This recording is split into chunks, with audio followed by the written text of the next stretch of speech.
Being on Yom HaZikaron, memory of all those who gave their life for the state of Israel, all the Chayalim, but also all the victims of terror. We remember them on this day, all those who died in service to the land of Israel.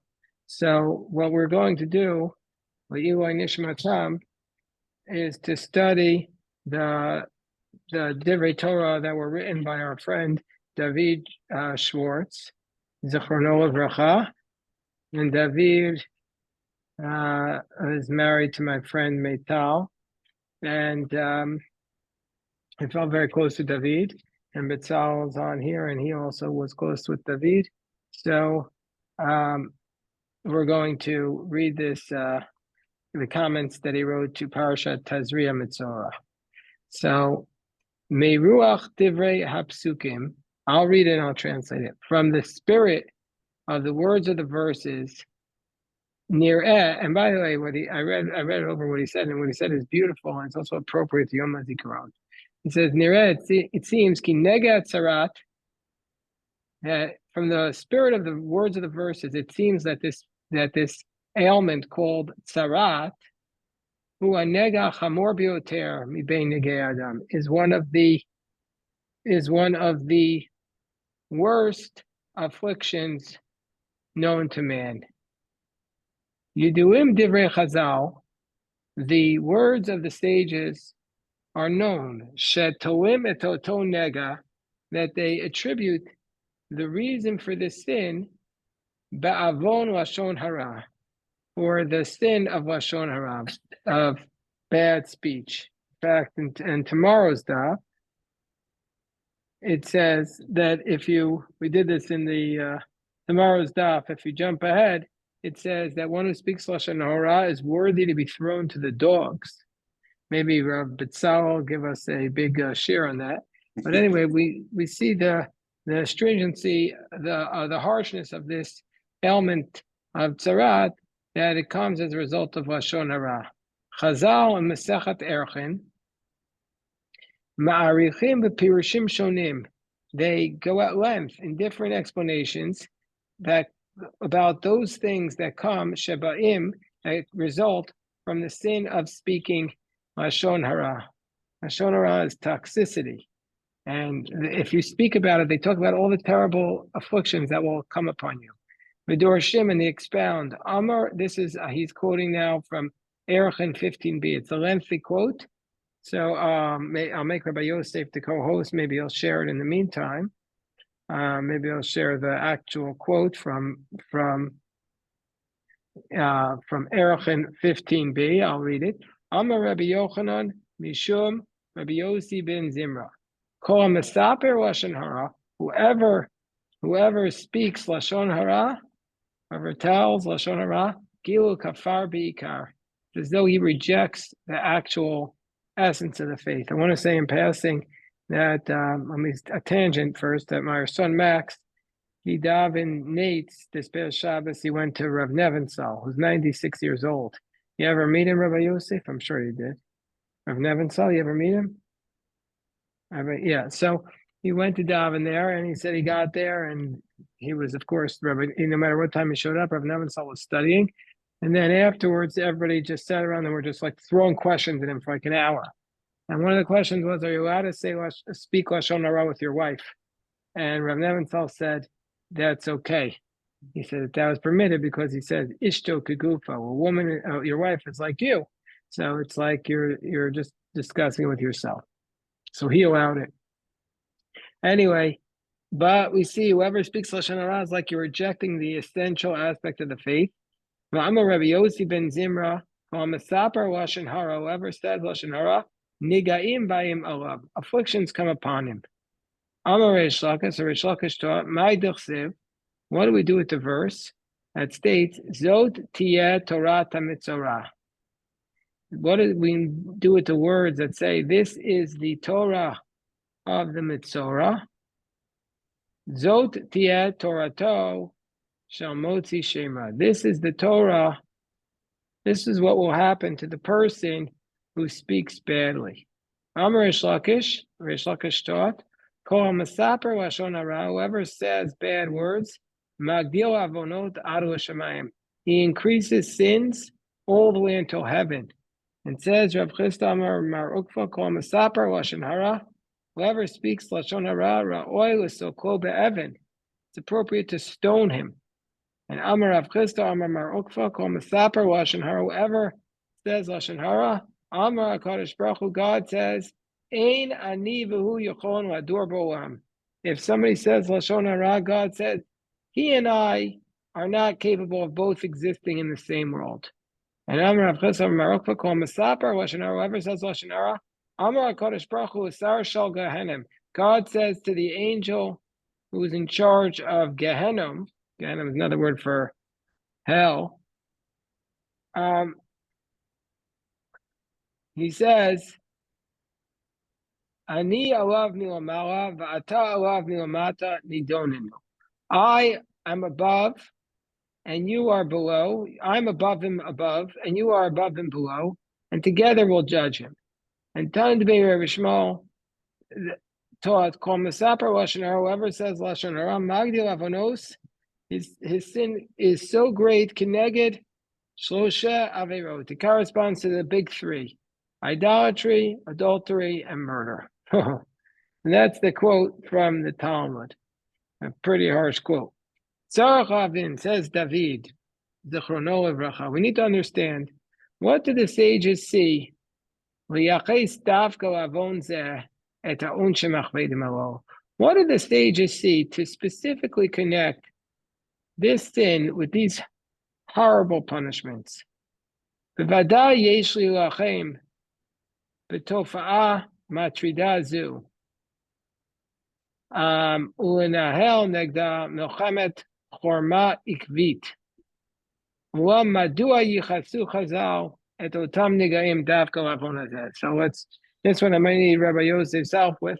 Certainly we need to b'vaday yesh li lachem. Certainly we have to battle with this tofa'ah matridazu, with this, I guess, tofa'ah appearance or difficulty. That's matrida, this circumstance that's disturbing us. Unahel negda, and we need to guide opposite it. Milchemet chorma ikvit. I guess we mean wage consistent war against what war? Consistent. Yeah, we need to obviously wage a consistent war against Lashon Hara. But we still, even though we have to obviously battle against Lashon Hara, we still have to understand why Chazal specifically connected these specific afflictions with this sin. So then he says that same Talmudic text in Tractate Erechim expounds in the middle of it as follows. Amar Reish Lakish. Reish Lakish taught, Ma'idach, what do we do with the verse? Im yashuch hanachash below lachash, lest will the snake ever bite without being charmed? Ve'ein yitron leba'al hashon ve'ein yitron leba'al hashon, and there's no benefit for the master of the tongue. And the Gemara expounds this verse to mean la'ativ lavo, in the future, mitkaptzot kol hachayot, in the future all the animals will gather, and they will come to the nachash, they'll come to the snake, and they will say, Ari dores, the lion tears apart, v'ochel, but after the lion tears its prey, it eats. Zev toref, the wolf tears, v'ochel, and it eats. Ata ma'ana yesh lecha. What benefit do you, snake, get out of killing when you kill? Omar lahem, the snake will respond to them. What benefit is there for the master of this speech? So we'll see what this means. The Gemara draws a comparison bein hachashat hanachash or bein amirat lashon hara. The Gemara draws a comparison between the snake's bite and the lashon hara. We say as follows: Kishem she'ein tachlit hachashat hanachash. Just like there is no benefit to the snake bite. So just like the snake gets no benefit out of biting, just so too, when you speak lashon hara, ein bo toelet ona, you have no benefit. The misaper, the person who speaks, it doesn't get any benefit. Rather, what is it? It's hello, how you doing? It's just Yitzirat Sichsich Upeirud Greda. It's just basically he's creating animosity, division. That's all he's doing. He's not really benefiting. Although I will say, David, I would say to him, but David, but you sometimes do get benefit. But like sometimes you want to knock out the other guy in town so you can get up. But really, he's not getting any tangible benefit. Most of the time that people speak Lashon Hara, most of the time they're just like juicy gossip. They're not really getting anything personally out of it. I guess you could say if you spread a rumor that the other guy was selling spoiled meat and nobody should go to his butcher shop, then you'd be getting something out of it if you were the other butcher in town. Or if you say like, don't trust that lawyer, he's corrupt, he's a liar, then they'll go to you. You know what I'm saying? Like you could for a competitor. But it's a we just had elections here, so I was talking to somebody before the elections. I said that the way that people today are elected is by putting somebody else down. It used to be that you said, what your qualities are or what you think is for the future. But instead, today everybody, without doubt, everybody just puts the other person down and so they think that they're gaining anything by it, but really there's nothing there. Well, they probably, unfortunately, is that it probably works, and that's why they do it. That's the unfortunate. I agree with you. But it's an unfortunate reflection on our society that people like that. But anyway, we'll see what David says. Adam osezot rak machmat yetzer hara shabo. A person will gossip when he says lashon hara only because of his evil inclination. The Netivo Shalom, the Slonim Rebbe, Masbir, he explains, she'efshar la'avin madua nechshav adam zeh kilu kafar bikar. The Slonimer says, I can explain, it's possible to understand why this person is considered to be like he's rejecting the essence of our faith. Madua ein ani v'hu yacholon ladur b'olam. Why does the Talmud say God says he and I can't both live in the world? Shekain, because it's the case, Kamor, like we said, v'chol chet אחר שאדם עושה, יש לו ענה כזאת או אחרת בעקבות המעשה. Every other sin that a person does, he has some benefit, one way or the other, as a result of the action. כאשר אדם אוכל מאכל אסור, when a person, let's say, eats a nice juicy piece of bacon, הוא נהנה, he benefits from the bacon. ויש פה רווח ממשי ומוחשי לאדם. And there's a tangible actual benefit to the person. He sinned under the rubric of his desires overcame him. But Adam shaya ra'ev v'achal chazir, a person who's hungry and eats the pork, b'vaday lo nitan latztikoto. We're certainly not saying he's doing the right thing, but but in a specific manner, his sin,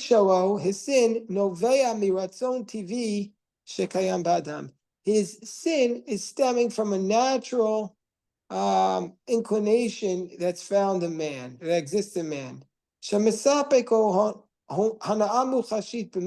That gives him specific benefit for acting this way. It's natural to sin. Meidach, on the other, if you're going to get a benefit, like you can't hold back from eating a cheeseburger. On the other hand, b'mirat lashon hara, when a person says gossip, adam natun ach v'rach hakoach hara shebo. He's only feeding the negativity within him. Ach v'rach l'sitra, only this, the satanic aspect of him. Maybe satanic is not the right word, but the dark side. The Eina Murevet Po Hana'amu Chashim Mamashit. There's no benefit mixed in. El Yetzer Har Sani Bova, just a destructive nature alone. Yetzer Har Sani Chamur Zehu Shagaram L'Nituk HaMuchat Bein Adam LaKadosh Baruch Hu. This destructive desire is what causes the separation between God and man. And that's what brought Chazal to say such terrible things about one who speaks Lashon Hara. Basically, because there's no excuse. Like if you do another sin, you're getting some benefit out of it. So we're not saying it's okay, but we understand where it comes from. But somebody who's just speaking bad about other people is just feeding his dark side. That's what he says. Mikivun shoneh, in a different direction, nitan la'atzia, we could basically put forth shakadosh baruch hu tikein olamo. We could establish that God established the world al yasod hashalom v'achva ben kol bruav. The foundation of the world that God created is that there be peace and harmony amongst all of his creatures. Arachel umidotea shel hayadut atzma, the value and the value and the measures of Judaism itself, muvusasim, are based upon dinei tzedek, the chesed, the attributes of righteousness, justice, and kindness, muvakim, that are very clear attributes of justice and kindness, kemidat tzedakah, midat keneged midah, like the attributes of charity and measure for measure. Shehu ikaron musari umishpati me'amovilim b'Torah. That these are some of the most foundational justice and ethical concepts taught in the Torah. Chalakim nerchavim b'Torah uskim b'yisodei elu. A wide portion of the Torah engages in these foundational ideas: justice, charity, kindness, peace. And indeed, Rabbi Akiva taught, "Ve'ahavta l'reacha kamocha," love your neighbor like you love yourself. Zeh klal gadol b'Torah. Loving your neighbor like you love yourself. This is the essential aspect of the Torah. This is the positive commandment. Mitzvat tzedakah, the mitzvah of charity, kula nishanet al ratzon mishutaf v'she'ifa. Let me go slow here. I'm getting a little dizzy. The mitzvah of charity is entirely leans upon the desire and the partnership and the longing for a society that's based upon helping other people. Al ezra gemilut chasadim. That's where charity comes from. The opposite of Lashon Hara comes that you want to help other people. On Mishnah B'Avot, in Pirkei Avot, we taught that one of the three pillars of the world is acts of kindness. Indeed, Chazal say in Shabbat, Amar Rav Yehuda Marav, this is, he doesn't give us a citation here, that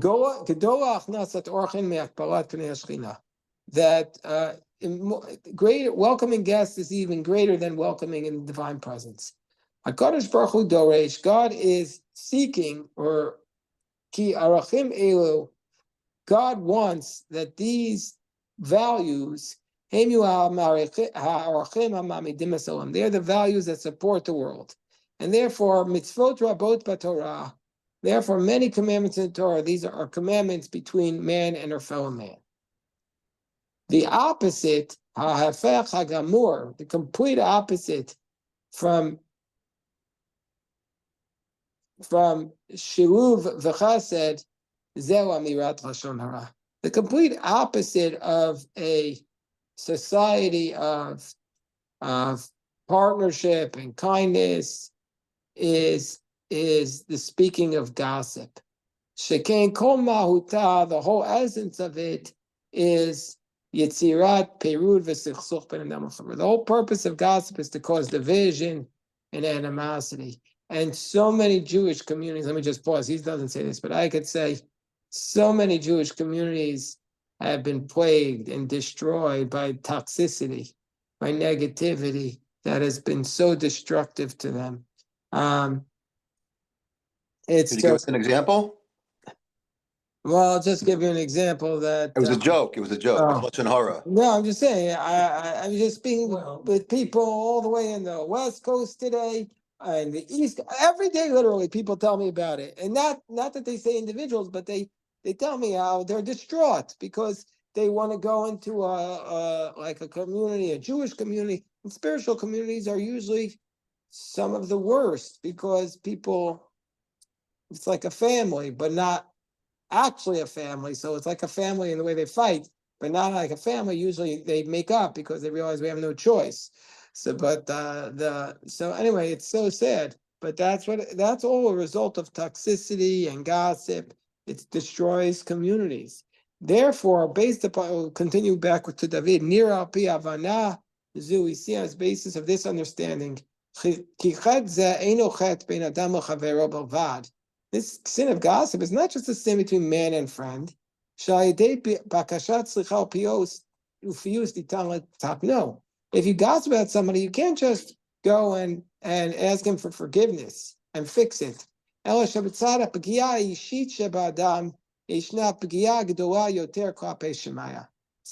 David's Chiddush. He says, not in addition to the sin against man, when you gossip, you're making a direct attack against heaven because you're destroying the whole purpose, the whole essence of the world. Etzem amirat lashon hara, the essential aspect of saying gossip, pogat b'ratzon HaKadosh Baruch Hu, is attacking the will of God. V'yatzma horeset at harmonia v'ashiluv haritzuyim, and it itself is destroying the harmony and the equanimity in the world. Now we can understand why Chazal spoke with such extremes. Now we can understand why Chazal spoke in such extremes about the sin, more than any other prohibition of the Torah. This is a direct attack against God. That's why Chazal expound called Meshaper Lashon Hara Kilu Kafar Bika. Whoever speaks gossip, it's like you're rejecting the essence. And God says, I cannot live in the same world. Amnam negazeh avar me'olam. So now David says, this affliction has passed on from the world, and in our days, v'yameinu ina nachnu mikablim siman me'akadosh baruch hu. We don't have any sign from God. Hold on 1 second. We have no sign from God. Ka'asher anu einenu polim kishura. We don't have any signs from God when we don't act properly. They used to get sarat. We don't get sarat anymore. L'chein nirali, it seems to me, shedavka bezman hazeh, specifically nowadays, we have to be even more careful. Chova aleinu lakpid od yoter. Now that we don't have sarat, we have to be even more careful to prevent ourselves from doing this sin. Because nowadays, ein lanu indication. We have no indication to know eifo anachnu ochsim. We don't know what we're doing. We don't know if we did the sin. Also, we always request that the temple will be rebuilt, like it was originally.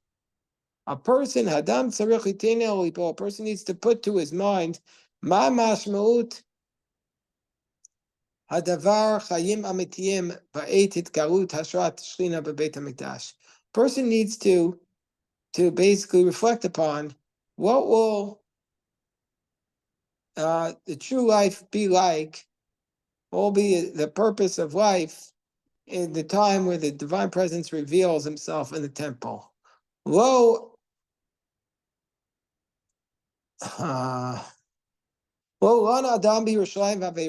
person is not even allowed to sleep in Jerusalem with a sin. The morning sacrifice and the afternoon sacrifice serves an atonement.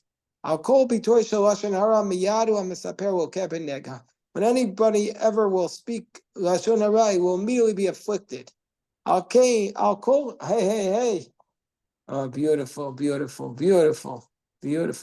I'll call here for every even hint of a sin. Here, Eitan, you can see where you're going. No, I'm saying the Torah of David, who was killed al Kiddush Hashem. For every thought about a sin, he brings an offering to atone. For the minor afflictions, he gets lashes, and on the strict ones, he gets punished by Sanhedrin. Are we prepared for this spiritual environment that's so elevated? What is God going to seek from us in the daily life? In these days, so you know what he's saying, when we get to the temple, are we prepared for that life? And this is how he ends. In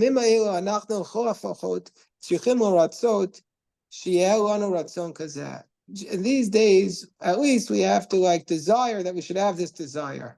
And Mirza Hashem, God willing, when the time comes, we'll merit to rebuild the Beit HaMikdash. So let me just summarize what David said.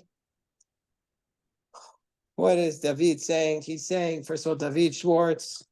Unfortunately, his picture is not in this book, but his picture is on the sticker of our yeshiva. He asked basically the question, why is Lashon Hara described in such consequence, as such an incredible sin, as the worst sin in the world, like an attack against God, the rejection of faith. And so David's answer is that God's purpose in creating the world is harmony of mankind. And when a person does Lashon Hara, there is no personal benefit to the person. He's not personally benefiting. He's not getting anything out of it other than his own feeding his own satanic side. And so therefore it's really an attack against God completely. And so for this reason, it's at its core feeding evil against good. So that's what Lashon Hara, you might think when you engage in gossip about somebody else, I'm not really hurting anybody, but if you break it down to its core, what you're really doing is engaging in something that stands as the most destructive, as an example of the most destructive element of society, because you get no benefit from it. That's David's take on this. Anybody have any thoughts before? Beautiful soul. Very. Such a special soul. It was, and he did this, although it was published after he passed away, was killed. When he sat down to write it, All right. was this. Hold on. To be published. Oh, hold on one second. Rabbi Yosef, somehow I made you the host. Can you stop the recording? If you stop the recording. He wrote this.